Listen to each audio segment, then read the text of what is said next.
Hello student, सभी का स्वागत है आपके अपने यूट्यूब चैनल जाखड़ क्लासेज में। बच्चा पार्टी टॉपिक चल रहा है वंशागति का आणविक आधार, और इस टॉपिक का आज हम पढ़ेंगे पार्ट नंबर 3, तीसरे पार्ट के बारे में हम चर्चा करते हैं। 2 पार्ट आए थे, बहुत ही महत्वपूर्ण थे, और आज का जो ये पार्ट है इसके अंदर इस चैप्टर का सारा सारांश शामिल कर दिया गया है। डरने की कोई बात नहीं है। कंप्लीट 3 पार्ट के अंदर जितने भी ऑब्जेक्टिव बनने वाले हैं और किताब एग्जामिनर बना सकता है वो सारे के सारे इसके अंदर डाल दिए गए हैं। बच्चा, आज का पहला क्वेश्चन है, एक प्रारूपी के अंदर में कुछ जगहों पर क्रोमेटिन ढीले ढाले बंधे होते हैं जिन्हें फिल इन द ब्लैंक्स कहते हैं। देखो, आपको खालिस्तान की पूर्ति करनी है। अगला क्या करें, एक प्रारूपी केंद्रक में कुछ जगहों पर क्रोमेटिन ढीले ढाले बंधे होते हैं जिसे खालिस्तान कहते हैं, हेटेरोक्रोमेटिन कहते हैं, यूक्रोमेटिन कहते हैं, न्यूक्लियोसोम कहते हैं, या फिर उसको स्टोन प्रोटीन कहा जाता है। आपको याद रखना, बहुत ही शानदार क्वेश्चन है। एनसीईआरटी का लाइन टू लाइन हमने पोस्टमार्टम किया है, और लाइनों के बीच में से बनने वाले जितने भी महत्वपूर्ण क्वेश्चन थे वो सारे के सारे पार्ट फर्स्ट, पार्ट सेकंड और पार्ट थर्ड के अंदर हमने शामिल किए हैं। तो बच्चा ध्यान रखना, इसका करेक्ट आंसर हो जाएगा यूक्रोमेटिन। यानी एक प्रारूपी केंद्रक में कुछ जगहों पर क्रोमेटिन ढीले ढाले बंधे होते हैं, हल्के अभिरंजित होते हैं, जिनको कहा जाता है यूक्रोमेटिन। क्या कहा जाता है? यूक्रोमेटिन। बढ़ते हैं अगले क्वेश्चन की ओर। धनात्मक आवेशित स्टोन, ध्यान से देखना, धनात्मक आवेशित स्टोन अष्टक चारों तरफ से ऋणात्मक आवेशित डीएनए से सटा होता है जिसे फिल इन द ब्लैंक्स कहते हैं। देखो, आपके सामने सीधा सा दे दिया, 2 दिए आपको हिंट के रूप में समझने के लिए। या तो उसको न्यूक्लियोसोम कहते हैं, या फिर उसको क्या कहा जाता है, स्टोन अष्टक कहा जाता है। धनात्मक आवेशित स्टोन अष्टक चारों तरफ से ऋणात्मक आवेशित डीएनए से सटा होता है जिसे फिल इन द ब्लैंक्स कहते हैं। तो बच्चा पार्टी ध्यान रहे, जिसको क्या कहा जाता है, न्यूक्लियोसोम कहा जाता है। बढ़ते हैं अगले क्वेश्चन की ओर। रूपांतरीय सिद्धांत दिया गया था हर्शे व चेज के द्वारा। किसके द्वारा? हर्शे व चेज के द्वारा, ग्रिफिथ के द्वारा, मकार्टी के द्वारा, या फिर निकोलसन के द्वारा। तो रूपांतरण का सिद्धांत देने वाला साइंटिस्ट था ग्रिफिथ नामक वैज्ञानिक, यानी रूपांतरण सिद्धांत ग्रिफिथ के द्वारा दिया गया। अगला क्वेश्चन कहता है, अनुवाद का अर्थ है राइबोसोम का संश्लेषण, प्रोटीन का संश्लेषण, या फिर डीएनए का संश्लेषण, या फिर आरएनए का संश्लेषण। देखो, अनुवाद की बात कर रहा है, ट्रांसलेशन की बात कर रहा है, तो हम जानते हैं इस प्रोसेस के अंदर क्या होता है, प्रोटीन का निर्माण होता है, प्रोटीन का संश्लेषण होता है। तो अनुवाद का अर्थ हो गया, मीन ऑफ ट्रांसलेशन का मतलब हो गया प्रोटीन संश्लेषण, प्रोटीन सिंथेसिस। अब बढ़ते हैं अगले क्वेश्चन की ओर। आज का अगला क्वेश्चन कहता है, डीएनए का प्रतिकृतिकरण में डीएनए पॉलीमरेज का एक कार्य है डीएनए श्रृंखला को काटना, पेप्टाइड बंध का निर्माण, डीएनए रज्जुकों को पहले तोड़ना फिर जोड़ना, या फिर प्रूफ रीडिंग।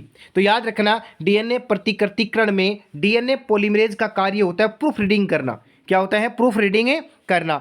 अगला क्वेश्चन कहता है, डीएनए की लंबाई को प्राय मापा जाता है। हाँ, जब डीएनए की लंबाई मापते हैं तो किस में मापते हैं? सेंटीमीटर में मापते हैं, नैनोमीटर में मापते हैं, या फिर एंगस्ट्रम माइक्रोन में मापते हैं, या फिर बीपी की संख्या में मापते हैं। तो याद रखना, डीएनए की लंबाई को बेस पेयर की संख्या के रूप में मापा जाता है। तो अपना ड ऑप्शन क्या हो जाएगा? करेक्ट हो जाएगा। बढ़ते हैं अगले क्वेश्चन की ओर। अगला क्वेश्चन कहता है, डीएनए पर निर्भर डीएनए पॉलीमरेज द्वारा बहुलीकरण किस दिशा में होता है? बहुत ही शानदार क्वेश्चन है। 3 एंड 5 पॉइंट दिशा में, 3 एंड 5.5.3 एंड दिशा में, या फिर 5.3 एंड दिशा में, या फिर 5.5 पॉइंट दिशा के अंदर। तो स्टूडेंट ध्यान रखना, जब डीएनए पर निर्भर डीएनए पॉलीमरेज द्वारा बहुलीकरण होता है तो उसकी डायरेक्शन होती है 5 एंड 3 एंड दिशा।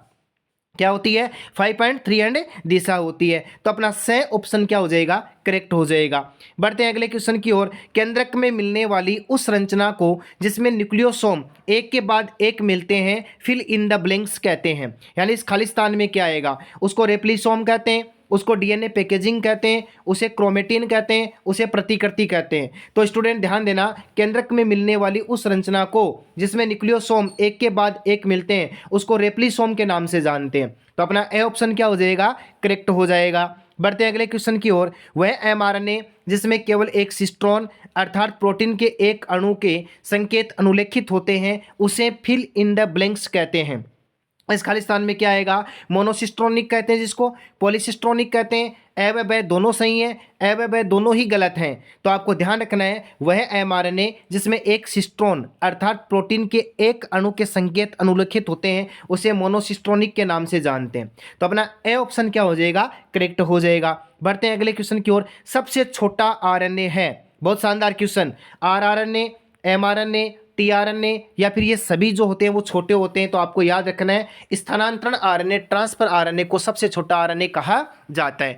बढ़ते हैं अगले क्वेश्चन की ओर। वे एमिनो अम्ल जिनके केवल एक एक प्रकूट निर्धारित होते हैं। देखो, वे एमिनो अम्ल जिनके लिए केवल एक एक प्रकूट या कोडोन क्या होते हैं, निर्धारित होते हैं। मेथियोनिन AUG, ट्रिप्टोफेन UGG, वे दोनों वेलिन GUG। इसमें से कौन सा करेक्ट होगा? तो आपको याद रखना है बच्चा पार्टी, ये जो वे दोनों हैं वो दोनों ही ठीक हैं। मेथियोनिन AUG और ट्रिप्टोफेन UUG के लिए एक एक कोडोन निर्धारित होता है।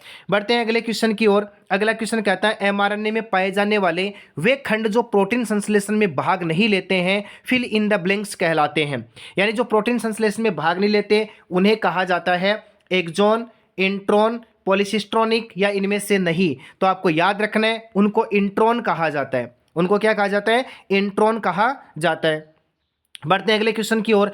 ओकाजाकी खंड किस घटना से संबंधित है? अनुलेखन से, अनुवादन से, प्रतिकृतियन से या फिर विलोपन से। ओकाजाकी खंड किस घटना के लिए या किस घटना से संबंधित है? तो आपको याद रखना है ये जो प्रतिकृतियन जो होता है उससे संबंधित होता है। रेप्लिकेशन, डीएनए का देखो डीएनए से डीएनए का निर्माण होना रेप्लिकेशन, डीएनए रेप्लिकेशन कहलाता है, जिसको प्रतिकृतियन के नाम से जानते हैं, जिसके अंदर ओकाजाकी खंड पाया जाता है।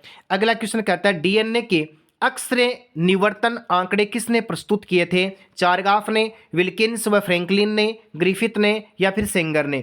तो डीएनए के अक्सरे निवर्तन आंकड़े जो होते हैं वो विल्किंसन व फ्रैंकलिन नामक वैज्ञानिक ने क्या किए थे? प्रस्तुत किए थे।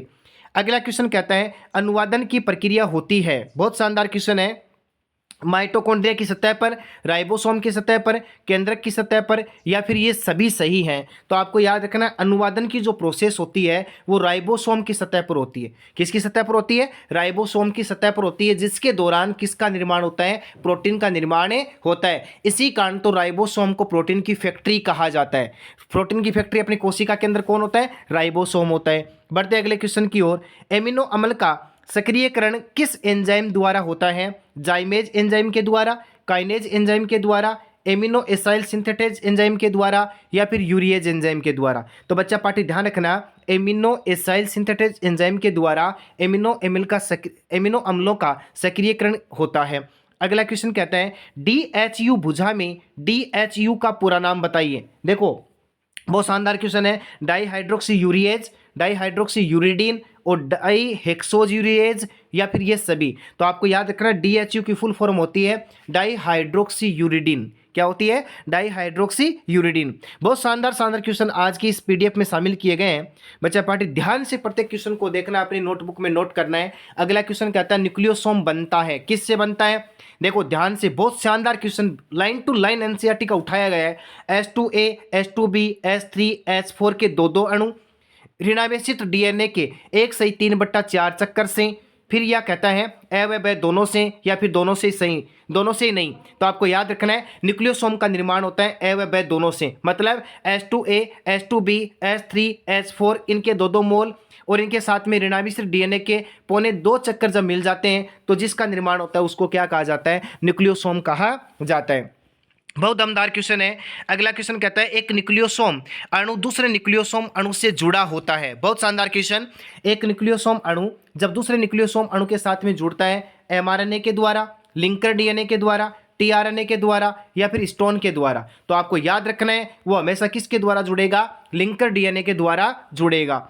अगला क्वेश्चन कहता है न्यूक्लियोसोम में डीएनए के दोनों सिरे जुड़ जाते हैं। बहुत शानदार क्वेश्चन, एक से बढ़कर एक क्वेश्चन आपकी स्क्रीन पर नजर आ रहा है। H2A द्वारा, H3A द्वारा, लिंकर स्टोन H1 द्वारा, H3 व H4 के द्वारा। तो न्यूक्लियोसोम में डीएनए के दोनों सिरे जुड़े होते हैं लिंकर स्टोन H1 द्वारा। किसके द्वारा? लिंकर स्टोन H1 के द्वारा। अगला क्वेश्चन कहता है SNRNP का पूरा नाम है, ध्यान से देखना, लघु केंद्रीय राइबोसोम न्यूक्लियोप्रोटीन।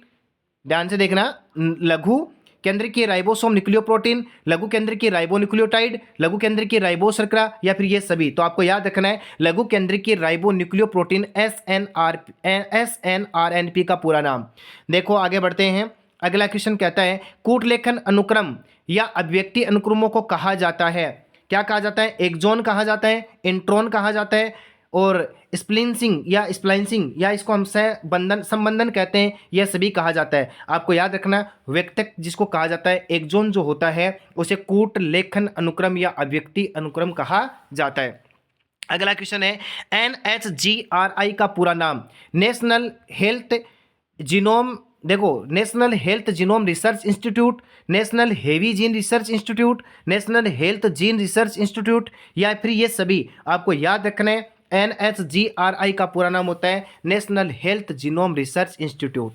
बढ़ते हैं अगले क्वेश्चन की ओर और अगला क्वेश्चन कहता है निम्न में से किसके द्वारा दमनकारी प्रोटीन का निर्माण होता है। बहुत शानदार क्वेश्चन है। किसके द्वारा? वर्धक जीन के द्वारा, नियामक जीन के द्वारा, प्रचालक के द्वारा, या फिर ये सभी सही हैं। आपको याद रखना है दमनकारी प्रोटीन का निर्माण होता है नियामक जीन के द्वारा, इनहिबिटर जीन के द्वारा। इस प्रकार से अपना जो टॉपिक था वंशागति का आणविक आधार, मॉलिक्यूलर बेसिस ऑफ इनहेरिटेंस, इसके पार्ट फर्स्ट, पार्ट सेकंड और पार्ट थर्ड आपके सामने रखे गए हैं, जिसके अंदर इस चैप्टर से बनने वाले सभी महत्वपूर्ण ऑब्जेक्टिव और फिल इन द ब्लैंक शामिल किए गए। बच्चा बहुत ही अच्छी तरीके से आपको पढ़ना है, रीड आउट करना है। विश्वास दिलाता हूं कि एक भी क्वेश्चन यहाँ से बाहर जाने वाला नहीं है।